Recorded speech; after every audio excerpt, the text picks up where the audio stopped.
Okay. Okay, so this is, we're going to talk a little bit about a podcast project I've done in my class, my introductory economics class for the last 3 semesters. And I should also know that this was done the last 3 fall semesters. And this was done in an introductory class with online students. And it's worked reasonably well, mostly. Let me just move the chat over to the other one. Okay. Okay, so my podcast, I've been enjoying podcasts, but I wanted to give students the opportunity to try an open pedagogy project. We just talked about that, Maureen and I talked about that in the last session, but basically giving students some choice over what they want to study can be helpful. Because this is an introductory class, I wanted to keep it fairly straightforward, fairly simple. I could have had them write papers, but some of us get tired of reading student papers, especially in freshman level classes, even in economics, not just in writing classes.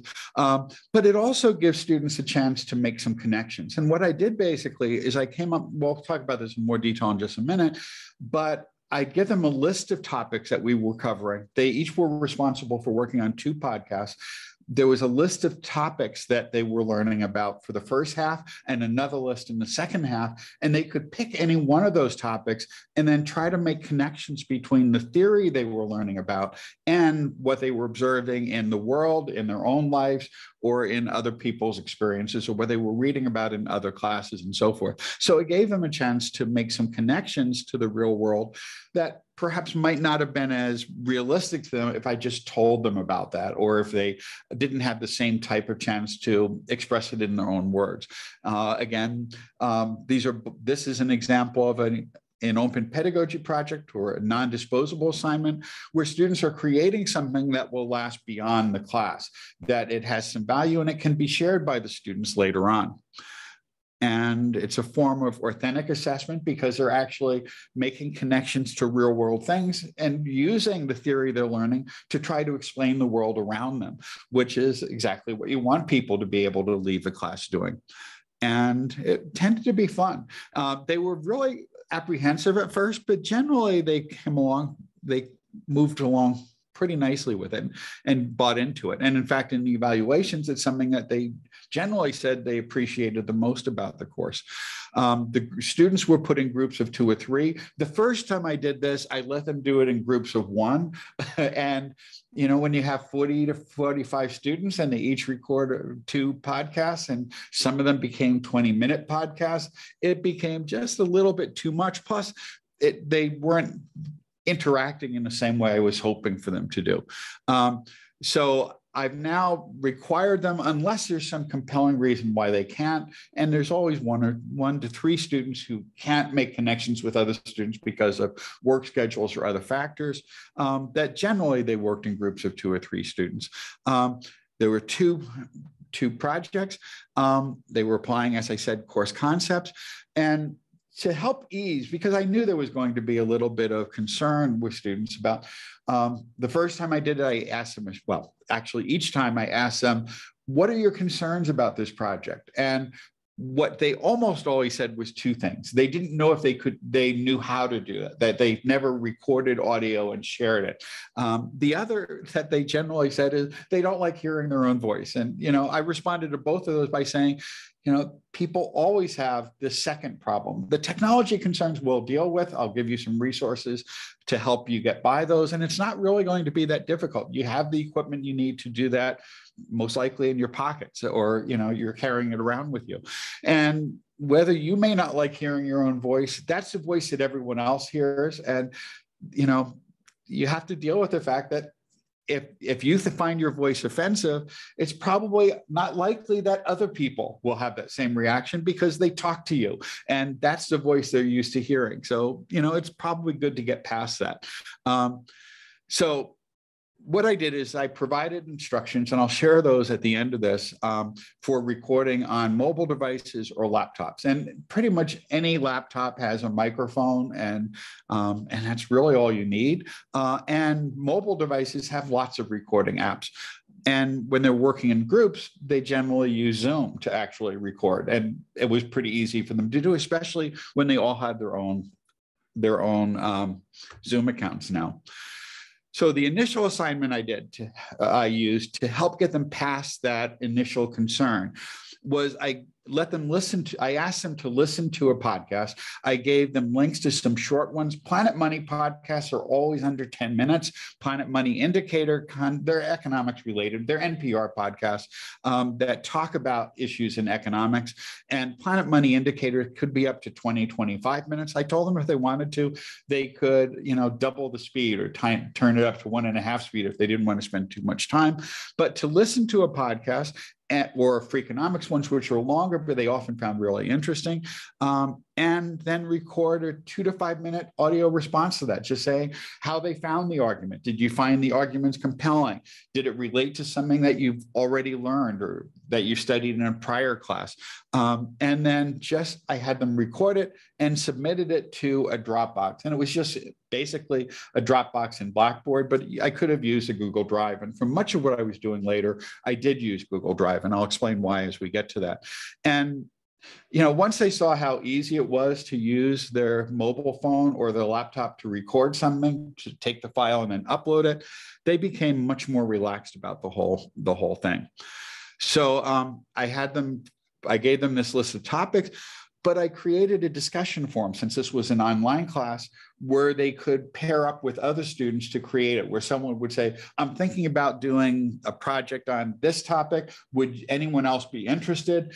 And then I had them form groups that week, basically. It was fairly early on in the second week of the semester. And then I had them submit in a Google form the list of partners in each group, just one person from each group, although it often got duplicated, the title of the podcast they wanted to create, and just a brief description, just a general overview.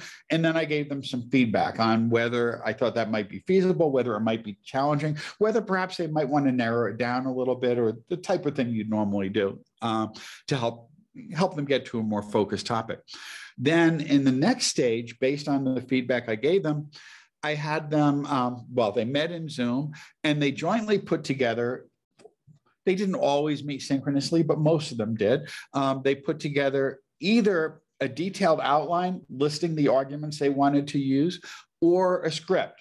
And what I told them basically is either one of these could work, but I suggested that when they actually do the recording, the advantage of using a detailed outline is the conversation will come across typically as sounding more natural, because when people are reading from a script, it sounds very much like they're reading from a script unless you're trained to read from scripts. And most people aren't very good at that unless they've had classes in acting, drama, and so forth. So I suggested to them they may want to just try that. Try recording themselves reading something, or having an outline and working from there. And I said, the disadvantage of working from outline is you'll probably get more filler words in, and that's something you could try to, work on a little bit, just so we don't have too many, sort of kind of like that sort of thing in there. And I said, record both ways and see which sounds better to you, and then go with that within your group. And so they submitted that, and I gave them feedback, because sometimes they weren't considering some issues that they had studied, or I gave them some suggestions on other things they might want to include. And then I had them submit, this was again, a couple of weeks later, I had them submit a draft podcast, and I shared with them a rubric on how they'd be evaluated. Most of it was on the content, something like 60%, 50 or 60% was on how well they were applying the concepts in the class on the podcast. But there were also some other things like staying within the length of it. And I did set, this was the part where they tended to score the lowest. I asked them to submit podcast recordings of between 5 and 10 minutes. It was an intro course. I just wanted to have them take a topic and apply it. Some of them turned in like 50-minute podcast recordings or 45-minute. About 3/4 of them went way beyond the 10 minutes. And that, in a large class, that could get a little bit challenging. But on the other hand, there were students in an online class who often never met up with other students other than on discussion boards. They were getting to know each other, and that came through, that they were having these discussions where they'd be talking about, and I had this experience, and then this happened. And sometimes they'd wander off a little bit, but they were connecting in ways they often hadn't done in online classes before. So it was nice to hear, but it was only the length thing, I think, was 10% of their overall score. It might have been less than that, might have been 5%, but it was a small amount. And I gave them some feedback on it. And then I gave them the option of either going forward, then there would be a couple-week gap where I gave them the option of going forward with that and then just submitting that as their final one if they were happy with the score they received, or they could resubmit it. And probably about half of them ended up resubmitting it, adding a little bit to it, or making some modifications. And then, so I allowed multiple attempts without that F at the end there. I'm not quite sure how that snuck in. But basically, they could keep resubmitting in a Google Drive until they were happy with the score they got. And at least half of them, I was happy with their first drafts, and they were happy with their scoring on that first draft. And then in the final stage of it, they submitted more. They submitted the title of the podcast that would show up. They submitted an abstract, a description of it that could be shared with the class and more broadly if they chose to. They also created a transcript because I wanted them to create something that was accessible, which is good training for students anyway, to be able to create transcripts for audio or video, because it might be something I'll have to do in the future. And I encourage them to use Auto.ai, which is actually what Zoom uses to generate transcripts. It's relatively accurate. If the audio is fairly clear, it's probably 96, 97% accurate. And then the actual audio file, and also a checkbox on whether they wanted it to be posted publicly or not. If they chose to, it would only be shared within the class. If they wanted to, it would get posted on a podcast website. And then basically, because all that was done in a Google form, I could take that form and make a copy of it, and then just share it back to the class with the final podcast audio of everyone with the links. I made that public to the class, but only to the class, and then they could listen to each other's podcasts. And those that they wanted to share publicly, I've been posting on a public site, and I am way behind. Honestly, I'm over a year behind on that, or about a year behind. I still haven't posted all the ones from last year. Partly, I guess, because I'm a bit of a perfectionist with editing, and there were so many of them. But I'm hoping to get those caught up, at least from last year, and to get these caught up this spring. But I did create a podcast site for it, and it's right here. So this is where where all the ones that have been posted actually are. And so there's a transcript. It's kind of ugly in terms of the structure, but here are some of the podcasts that they've done. And I've got many more I've got to post up there. But they've enjoyed this, and they enjoyed hearing what the other people in the groups created. And I've got to get more efficient on getting these posted. So, and I also said there was some resources I'll share in case you, that's not it, in case you also wanted to,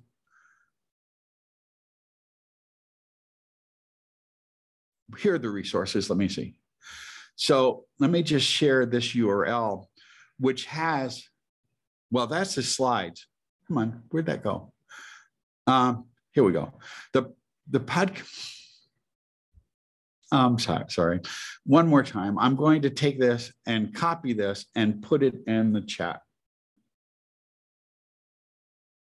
I'll stop the sharing and put that in the chat. And put that, which is on the other screen. Okay. So, so that has all the documents I shared with them with instructions and so forth. There were other instructions that popped up when there were questions, but these were the ones, actually, these were the ones I used a year ago. I've probably expanded them a little bit, but I put that whole thing in one document together last year. So, and just to give you a little bit of a feel for it, I will share. Let me see if I can find it. It was Ozonomics. Yeah. I'll go to the site and just pick one and just let you hear a little bit of it, but I've got to I think I have to share the screen to do that and check the share sound. There we go. So I'm just going to randomly pick one.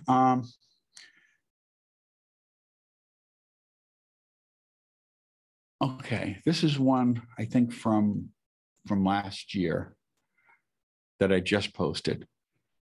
And let me get down to the actual player. Here we go.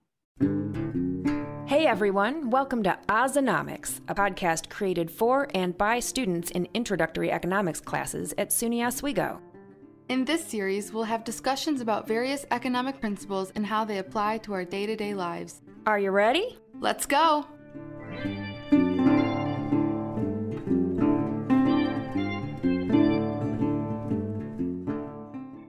Hi everyone. This podcast features Caroline and Taylor, myself, as we will be discussing certain economic topics and looking at how they apply to real-life examples. I will take the first part, and Caroline will talk about the second half of our topics. Today, we are going to discuss opportunity cost and sunk cost. Opportunity cost and sunk cost. These are very important things to talk about and acknowledge in the world of economics. Now, let's get into what these terms mean. Well, I'll just jump ahead to the end. And they picked the music and did the narration. Thank you for listening today. We hope you learned a little more about these topics and their importance to economics. So long and stay safe. There you have it, folks, on another edition of Ozonomics, where economics becomes easier for Oswego students to understand, where you get your money that you pay for your tuition's worth. If you feel like being ahead of the curve, grab a seat, grab your phone, shift your fingers left and right, and download Ozonomics on the podcast app. See you later. So a few students had created the intro and outro, and they voted on it because there were a few different choices, and that's what they chose for the intro and outro. And that was the first year. And then the next 2 years, I gave them the option of recording something different or staying with it. And they went with the status quo and just stayed with the ones before, which actually does provide a little bit more conformity in the series. But I'm happy to change it if they want. The music was released under Creative Commons. I gave them a list of sites where they could pick it. And again, 2 students recorded the intro and 1 student recorded the outro. And it came together pretty, I was really pleased with the project. John, quick question. Sure. I'm going to show my complete illiteracy. So when students record themselves, they just play that at the beginning. Is that it? And then at the end? Well, those were recorded separately by the students. So they 2 of the students recorded it and they picked the music and I mixed it in with it. You did the mixing. I did the mixing on that part, because I wanted the intro and the out, but they chose it. So they chose the music and, most of them don't have much in the way of audio editing skills. And actually for the outro, the student did, Michael Kawawali did actually put the music in with his together, but there was a lot of static and noise on his voice. So I asked him to re-record it. And then I took the music section that he picked and added that underneath after cleaning up the background noise, because there were some cars going by, there was a fan or a blower in it. And I wanted the intro and outro to be pretty clean, I don't have these chops. Well, but you don't have to. You could do it with just their audio. And a lot of podcasts are just people talking without background music. And again, it's only at the beginning and the end. The rest is just what the students submitted. It's wonderful. Thank you so much. So any questions? Most of them had fun with it. And several of them said they want to create podcasts in the future, or that now I'm listening to podcasts all the time. I never really appreciated them before, understood what they were or why people would listen. So, Lizette, any questions?